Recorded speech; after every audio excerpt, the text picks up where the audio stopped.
Bonjour, je vais vous parler de la distinction entre le profane et le sacré.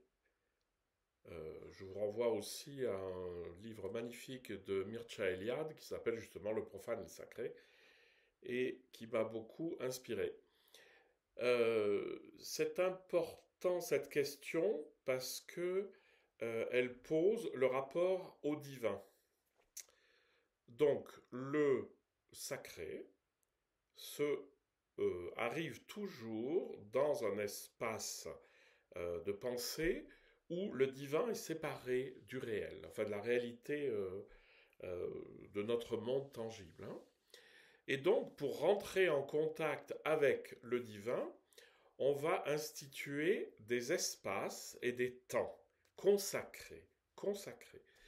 Un espace sacré, c'est un espace qu'on a délimité, pour dire là, on va rentrer en contact avec le divin, en haut ou en bas, selon comment on se le représente.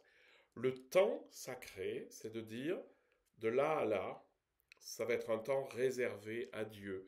C'est le cas, par exemple, des offices monastiques, où les moines se réunissent dans l'église, qui est un lieu consacré, un lieu sacré, et où ils font des offices. Et l'office, c'est un temps.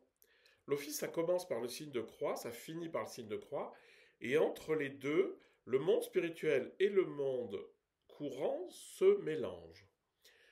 Donc, je récapitule, le sacré, c'est un espace séparé du monde courant, mais qui nous permet de rentrer en contact ou de nous consacrer, ou surtout de nous rendre nous-mêmes présents au divin. L'espace et le temps ne sont pas divins en eux-mêmes, parce que tout est divin.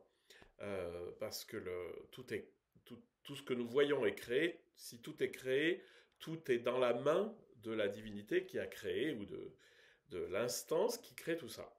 Ce qui est important de bien comprendre, c'est que nous définissons un espace et un temps sacré pour nous consacrer au rapport avec Dieu.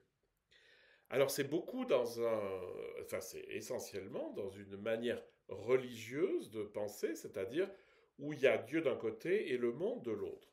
Mais c'est aussi vrai dans la mystique affective. La mystique affective pose en nous-mêmes le divin avec un recul pour pouvoir interagir avec lui dans une relation amoureuse. Donc, dans le cas de la mystique affective, on peut dire que l'espace sacré, c'est l'espace du cœur.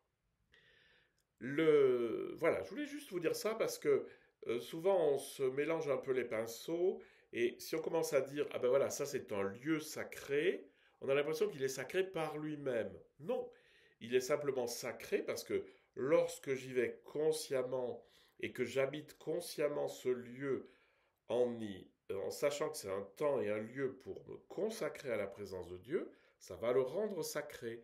Mais il n'y a pas de lieu sacré en eux-mêmes, hein, parce que toute la création serait sacrée.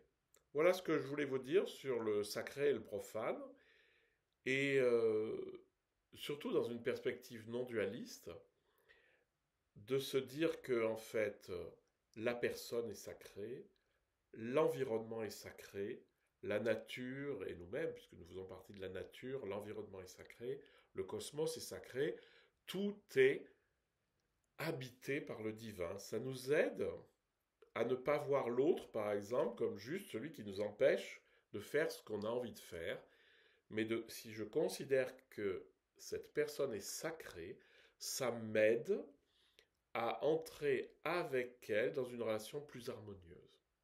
Voilà, c'était le sacré et le divin.